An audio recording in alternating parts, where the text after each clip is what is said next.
Chapter 3, The Black Spot. About noon, I stopped at the captain's door with some cooling drinks and medicines. He was lying very much as we had left him, only a little higher, and he seemed both weak and excited. "Jim," he said, "you're the only one here that's worth anything, and you know I've always been good to you. Never a month but I've given you a silver fourpenny for yourself. And now you see, mate, I'm pretty low and deserted by all. And Jim, you'll bring me one noggin of rum now, won't you, matey?" "The doctor," I began. But he broke in, cursing the doctor in a feeble voice, but heartily. "Doctor is all swabs," he said. "And that doctor there? Why, what did he know about seafaring men?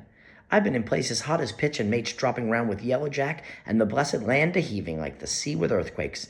What did the doctor know of lands like that? And I lived on rum, I tell you. It's been meat and drink and man and wife to me, and I'm not sure if I have my rum now. I'm a poor old hulk on a lee shore. My blood'll be on you, Jim, and the doctor swab." And he ran on again for a while with curses. "Look, Jim, how my fingers fidges," he continued in a pleading tone. "I can't keep 'em still. Not I. I haven't had a drop this blessed day. That doctor's a fool, I tell you.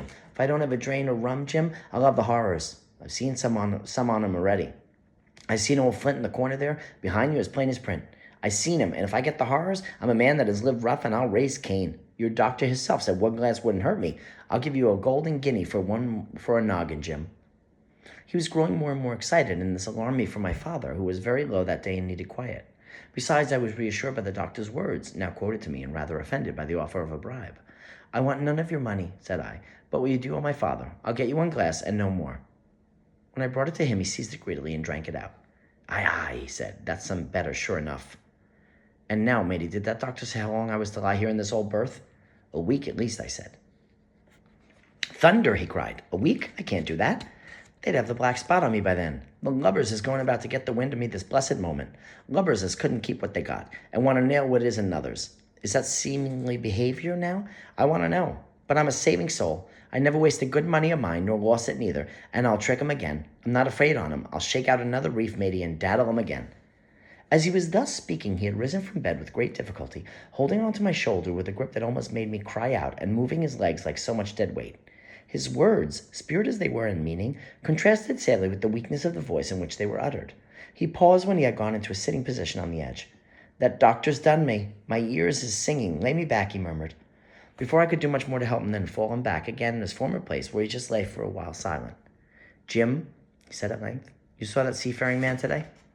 "Black dog?" I asked. "Ah, black dog," said he. "He's a bad un, but there's worse than him put on. Now, if I can't get away nohow, and they tip me the black spot, mind you, it's my old sea chest they're after. You got to get on a horse, can't you? Well, then you get on a horse and go to, well, yes, I will, to that external Dr. Swab, and tell him to pipe all hands, magistrates and sich, and he'll lay him aboard the Admiral Benbow. All old Flint's crew, man and boy, all on him what's left. I was first mate. I was old Flint's first mate, and I'm the only one who knows the place. He gave it me at Savannah when he lay a-dying, like as I was to now, you see. But you won't peach unless they get the black spot on me, or unless you see that black dog again, or a seafaring man with one leg, Jim. Him above all." "But what is the black spot, Captain?" I asked. "That's a summons, mate. I'll tell you if they get that. But you keep your weather eye open, Jim, and I'll share with you equals upon my honor."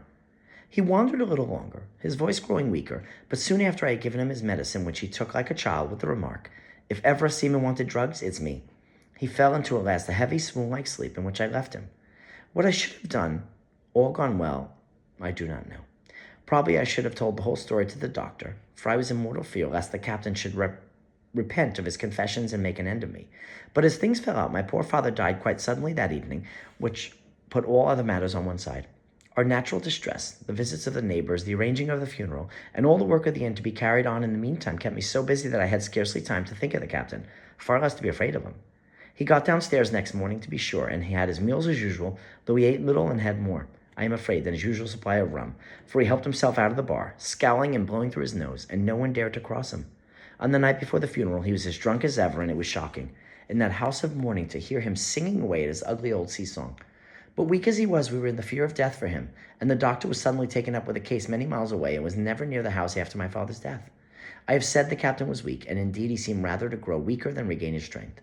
He clambered up and down stairs and went from the parlor to the bar and back again, and sometimes put his nose out of the doors to smell the sea, holding on to the walls as he went for support and breathing hard and fast like a man on a steep mountain.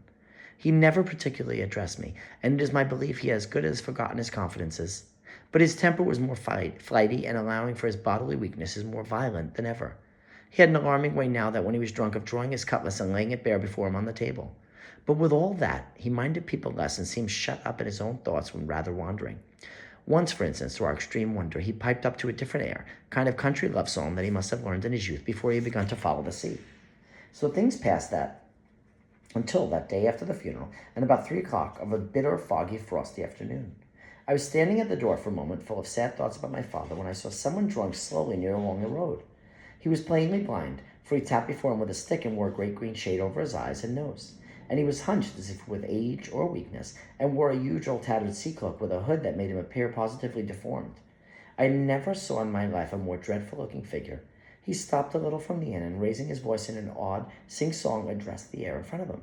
Will any kind friend inform a poor blind man who has lost the precious sight of his eyes in the gracious defense of his native country, England, and God bless King George, where or in what part of this country he may be now? You are at the Admiral Benbow, Black Hill Cove, my good man, said I. I hear a voice, said he, a young voice. Will you give me your hand, my kind young friend, and lead me in? I held out my hand, and the horrible, soft-spoken, eyeless creature gripped it like a vice. I was so much startled that I struggled to withdraw, but the blind man pulled me close up to him with a single action of his arm. Now, boy, he said, take me in to the captain. Sir, said I, upon the word I dare not. Oh, he sneered, that's it. Take me in straight or I'll break your arm.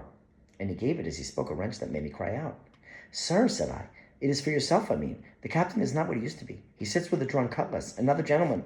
Come now, march, interrupted he, and I never heard a voice so cruel and cold and ugly as that blind man's. It cowed me more than the pain, and I began to obey him at once, walking straight in at the door and towards the parlor, where our sick old buccaneer was sitting dazed with rum. The blind man clung close to me, holding me on in one iron fist and leading me almost more of his weight on me than I could carry. Lead me straight up to him, and when I'm in view, cry out, here's a friend for you, Bill. If you won't, I'll do this. And with that he gave me a twitch, and I thought would have made me faint. Between this and that, I was so utterly terrified of the blind beggar that I forgot my terror of the captain, and as I opened the parlor door, cried out the words he had ordered in a trembling voice. The poor captain raised his eyes, and at one look the rum went out of him and left him staring sober. The expression of his face was not so much terror as of mortal sickness. He made a movement to rise, but I do not believe he had enough force left in his body. Now, Bill, sit where you are, said the beggar. If I can't see, I can hear a finger stirring. Business is business. Hold out your left hand. Boy, take his left hand to the wrist and bring it near my right. We both obeyed him to the letter, and I saw him pass something from the hollow of the hand that held into his stick into the palm of the captain's, which closed upon it instantly. And now that's done, said the blind man, and in the words he suddenly left hold of me, and with the incredible accuracy and nimbleness, skipped out of the parlor and into the road, where as I stood motionless, I could hear his stick go tap, tap, tapping in the distance. It was some time before either I or the captain seemed to gather our senses, but at length and about at the same moment I released his wrist, which I was still holding, and he drew in his hand, and he looked sharply into the palm. 10 o'clock, he cried. 6 hours. We'll do them yet. And he sprang to his feet. Even as he did so, he reeled, put his hand to his throat, stood swaying for a moment, and then, with a particular sound, fell from his whole height face foremost to the floor. I ran to him at once, calling to my mother. But haste was all in vain. The captain had been struck dead by thundering apoplexy. It is a curious thing to understand, for I had certainly never liked the man, though of late I had begun to pity him. But as soon as I saw that he was dead, I burst into a flood of tears. It was the second death I had known, and the sorrow of the first was still fresh in my heart.